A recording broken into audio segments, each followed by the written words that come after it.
Hey guys, how's it going? And welcome back. iPad 6th generation review. And that's cool. I can get a mirror image of myself in my own iPad. That's kind of neat. That's wicked. Anyways, I was scoping through my YouTube channel this morning because I'm doing some videos obviously today.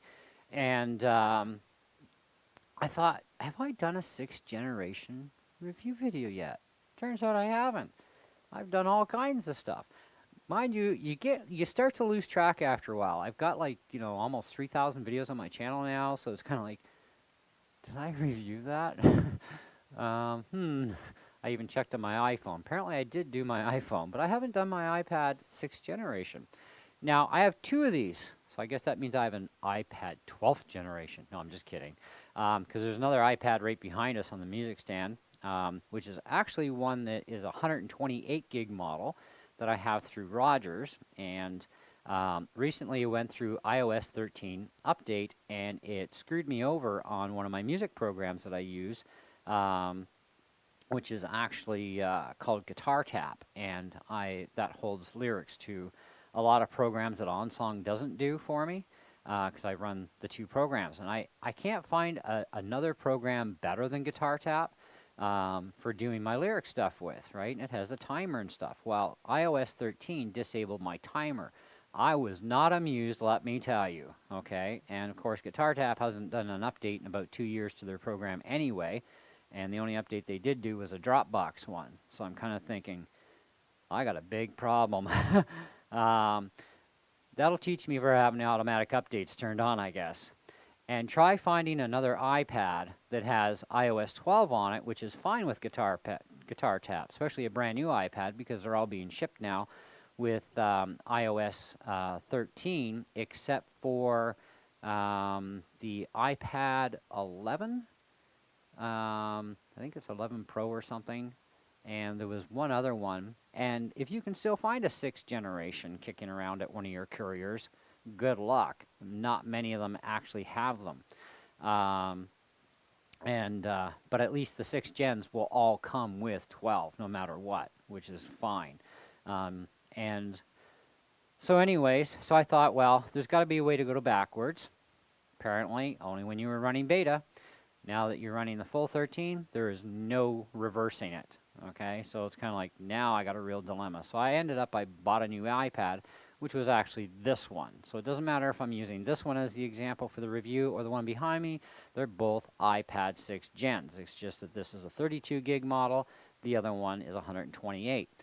I also have to have cell phone access or cellular access. And so this one also has cellular. So I just took my card out of that one, the bigger one, which is now useless, and put it into this new one, and no problems. Swap, go. They're unlocked. You just swap it, and you're good to go.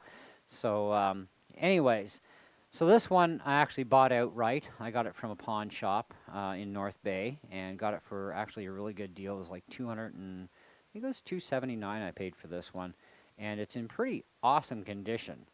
So I'm quite happy with that. But even with my other one, I can tell you with the iPad 6 gens, these are like a 9.5-inch type screen. And I definitely recommend with any device, period, whether it's an iPhone, an iPod, an iPad, get a tempered glass screen protector. Because, yeah, these screens are not the most stable in a drop. They will shatter really easy. And so anyways, always protect your investment, okay? Even on Android devices, I would do the same thing, okay? This right now doesn't have a screen glass on it, so I put it in my case for now because this is my one with iOS 12 on it that I use for at church and for anything else I do where I need these two particular programs, okay, together. And I'm going to be ordering actually a tempered glass for this shortly, as well as a new case, because this black case I'd rather put on that iPad where it came from, which has tempered glass. but it's going to stay there anyhow. But I'm going to get a new case because I want something new anyway. So I found a really nice case that I like. It's actually the exact same case, but it's going to be a different color. This is all black. The new one's like a really bright green, which I kind of really like a lot. So I thought, hey, cool. So I'll order my glass at the same time. Meantime, I'm taking things very delicately with this thing and being very, very careful because right now the glass is not protected, but the rest of it at least is. But anyway, this thing has your typical ports on it. I mean, you've got your, your USB charge port. You've got a headphone jack up top on here. You've got your front and rear facing high-def cameras, which is great. Now, from a basic install of the OS, you're not getting a lot of apps, although you can download, stuff like GarageBand can be downloaded and stuff like that. And download whatever you want from the App Store. And there's a ton of free programs, even full version programs or light versions of programs that work absolutely wonderful with it. This iPad specifically is only geared for doing my music stuff. So I have OnSong on here for lyrics. I have Guitar Tap Pro on here for lyrics. If I want to do videos, I can do that. I've got my guitar chord compass. Now, I have memorized over 500 different guitar chords and the voicings for them. There's like, over 30,000 plus. So, yeah, that program comes in handy. You've got a measuring program, you've got voice memos, you've got Find My iPhone, or in this case, Find My iPad, same thing, same program, et cetera, et cetera. Now, the Find My iPhone thing is really neat because you can actually remotely wipe your entire device out if it gets lost or stolen so nobody can access your stuff, because you have your passwords, right? And I link everything. So that's a big bonus. I've also got, my surfing programs on here, like, I've got my Google Chrome, or I can surf with Safari if I want, that sort of jazz, right? And for 32 gig, this is more than sufficient for my music stuff that I do on an iPad. The 128 gig in the corner over there, which is my newest one, because I've had iPads before. The last iPad I had was an iPad Air 2.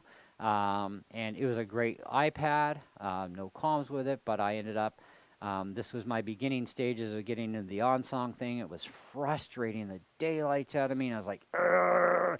And I said, enough of this garbage, and I stayed away from it for quite a while, went back to paper, and then I finally gave in and got another iPad, and this time I went 6th generation, and I'm using OnSong, and, with the help of my friend, he's been helping me along with, setting things up, getting the lyrics in there. He's shared his database with me. Got into Guitar Tap Pro, and it's like, great, I bought that program. It was like $3, but, the stuff it does is crazy. So I'm quite happy with my iPad now. So the other iPad is actually hooked just to our Wi-Fi network in the house, so I can still surf in the room here. And I'm actually using that to run videos for teaching me how to play drums, because I'm a guitar player, been a guitar player my entire life, but I want to learn how to play drums now. It makes me more versatile too. And that iPad is great for doing that because I can sit right beside the drum kit, surf for the video I need, and it's right there, because, my mouse goes quite a distance, but I don't want to have to set up for a mouse table and all that other jazz. I got a little bit of limited space in here, right? So anyway, that iPad's life is now doing that sort of stuff, and I can surf on it too, and I can run other programs with it, and so on, right? So it has a purpose as well. So there's nothing wrong with me having two iPads, and they are both identical, and except for the fact of the amount of memory capacity, obviously. That's 128 gig, and this is a 32. Now, I would definitely recommend, if you're looking at an iPad of any model, if you need a lot of storage, go big. If you don't, then go with the cheaper version of the same iPad, but in a smaller version. Now, the 128 gig I found, even for me, was a little overkill for what I do with that. And I do run other programs, and there's some games that I have on there, and so on, right? But there's nothing like having a dedicated unit just for my music stuff, and this works, and I'll probably only put a couple other programs on here. The other advantage too is I could set both of these iPads up and do some really cool videos too, because they both have some really nice HD cameras in them, and I can do like multi-setups or whatever I want to do. And eventually I'm going to get into that and then spend hours and hours in editing and probably upload like one of those kind of videos every week, because it's going to take a while to do precise editing. But I do really like the iPads. They are very nice. They work great. They're good size. You don't need a really massive screen unless that's what you want. I mean, they got bigger iPads out too. Um, the newer actually one of the newest iPads, I think, was like it's got like a 12-inch display. They took out the home button. It's like, hello. Of course, they did that on some of the iPhones now too. No more home button. It's kind of like a slide system and weird, and I don't know. I forget it. I like my home button. But anyway, the sound quality reproduction when you're doing any kind of video recording with these things is really good. Okay, so when you play it back on a computer, or plug in a good set of speakers into this thing, or headphones, it's very good reproduction of the audio. Of course, it is an Apple device, so it's going to be anyways, but it definitely is there. Um, and the video quality is great too. And so even with the lower megapixel camera in the front, it's still really good video quality. So even for taking your pictures and so on, good stuff. I would probably put these iPads, this one, that one, they're both the same. I would probably easily put these things at, I don't know, 4.5 out of 5. And I think they do deserve that. The size is nice. The touch response is very nice on them, like, even just a little light touch and it activates, which is good. And that's without a screen protector. Even with, it's still just as sensitive, which is nice. Getting rid of your programs in the background, so they're not stealing memory from you, not storage space, memory, there's a difference. Pretty simple, easy to customize. The layouts are nice, they're super easy to customize, so you're good that way too. Siri is a lot of fun. You can sit there and talk to Siri all day if you want and tell her, go telling jokes back and forth or whatever. Siri does interact a lot with your programs, which is great. Love that. You've got notes. You've got a program called Pages as well, which is good for writing down and jotting down stuff, or there's other word processor programs you can get. An iPad is kind of like your iPhones and your computer. It's a complete portable computer system in a little small package is what these things are. Now, you can make phone calls on an iPad, but it's awfully darn expensive to do that per minute, even for a local call. So be aware, if you're going to do stuff like that, it's going to cost you. Get a cell phone with an unlimited contract, much easier. Interacting with devices. If you're a musician like I am, there are a lot of devices out there that can plug into iPads, and Android devices too. Okay, I'm not knocking them. iPads, though, are the most common in music stuff to be attached, and it's all done through here or wirelessly, whatever. Okay, there's lots of different equipment out there. Among other things, even if you're not a musician, there's a lot of different stuff you can do. But overall, these are great machines. The battery life is amazingly good on them. I have not flatlined a battery yet on any iPad I've ever owned. And I technically, when I put these on the charger, I just leave them there and they're automatically turned on, but they're asleep, right?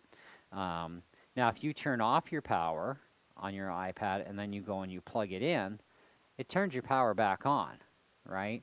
So it's kind of like if you don't want it turned on, and then turn it off after it's plugged in, and then it'll charge faster. It charges slower when it's asleep, but when it's completely powered off after you plug the charger in, it's going to charge much quicker.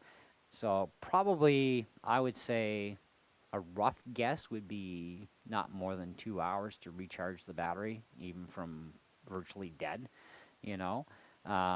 but an iPad battery can certainly last you all day easily.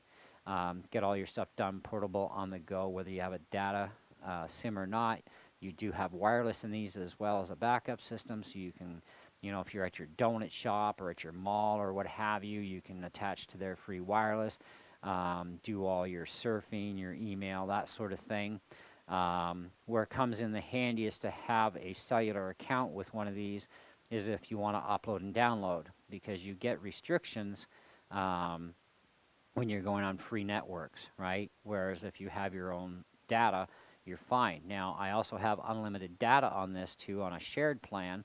So my first 10 gigs are at LTE speeds. After that, I drop to 3G, okay, which is still pretty quick because even living in the country, our Rogers Rocket Hub that we use for surfing the net with is actually a cellular device for data, right?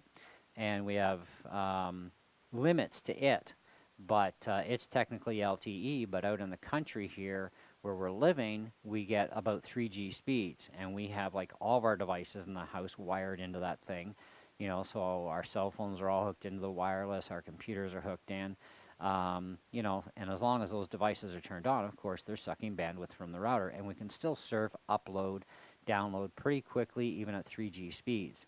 LTE is like a bullet, so if we want to do uploading at lightning speeds and then some, we go up to our church where we attend, and we can sit in the parking lot and, or take our computer to church on Sunday and just set it up in the sound booth and, do our uploads there with our hotspotting of our cell phone, and my iPad can be hotspotted to my laptop as well, and then we use our unlimited data that way at LTE speeds. Till we go past that 10 gig, then we're at 3G, but who cares?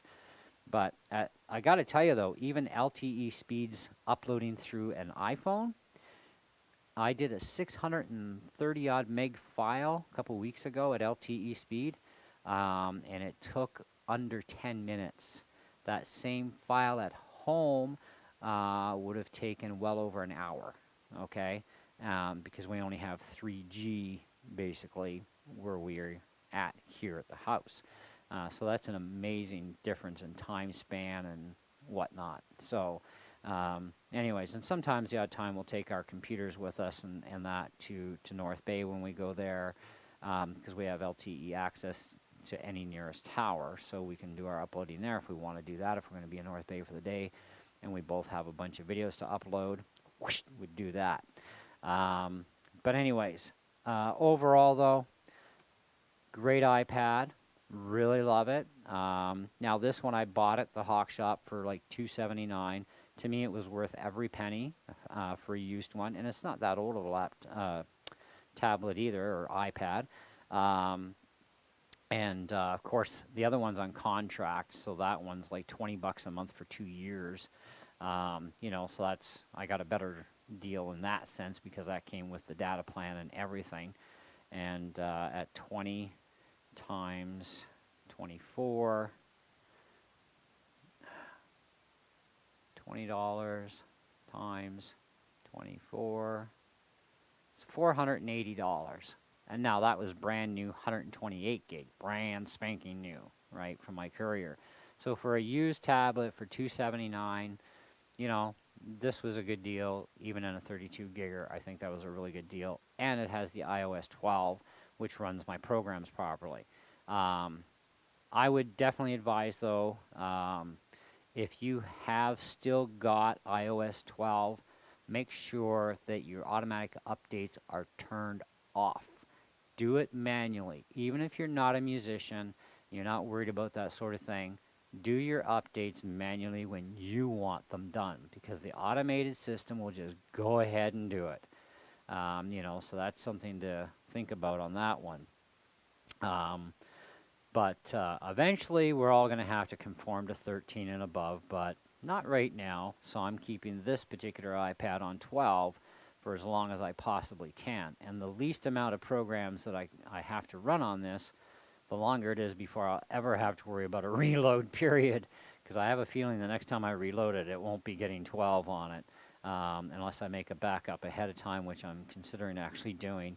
Then I can back up that entire OS and everything, and then when I do reload it, it'll put 12 back on. But like I said, with 13, you're kind of yanked. So anyways, that's my thoughts on the iPad. I mean, there's really not much to run around. I mean, it's pretty fast. You know, as far as, you know, doing programs and whatnot, it's good speed. It runs tons of different game apps that are really nice and fast without lag. You know, the touch response is great. The size of it is physically great. Runtime is great. Recharge time is great. Cameras are great. You know, I really like the things. You know, I think that the 6th generations are really good machines. Um, you know, and I prefer the iPads actually over the Android devices. They're so much better and quicker, and looking at updates too. Android devices very rarely get OS updates, and some not even at all. So you could get stuck with, you know, Android 6, for example, or Android 7, and that's as far as you go. With Apple devices, they keep updating them until the machine just can't handle any more OS updates, you know, which they do with the computers too, and that happens with all of them. You know, with all computer technology, you know, you get so many OS updates and that's it. I mean, eventually the thing is going to be no more availability. And I don't do any online banking on my iPads, so I really don't have to worry about the whole big security issue in that sense. Okay. Um, on my main computer, oh yeah, it gets updated regardless, you know, and once I can no longer update my iMac, that's when it goes out the door and I get a new one, you know, and I'm always going to stick with the iMac platform as long as Apple keeps making them because I think they're wonderful computers. You know, and I really like my 27-inch, and I would never go smaller again. Anyways, so that's my thoughts on the iPad 6th generation. Hope you enjoyed the video. Thanks for watching. If you're not subscribed, please do so, and then hit that bell for notifications for when I upload new videos. Pretty much anything you can think of is almost on my channel. All, not quite. There's a lot of stuff that's not. But I got almost 3,000 videos of all different types of categories to go through. So whether you're into computer technology, music stuff, pellet guns, wireless technologies, other kinds of techie stuff, automotive stuff, bicycles, you know, I've got a lot of that variety on the channel. So feel free to scope around and check out my vids. And we'll see you guys in the next one. Thanks for watching. Ciao.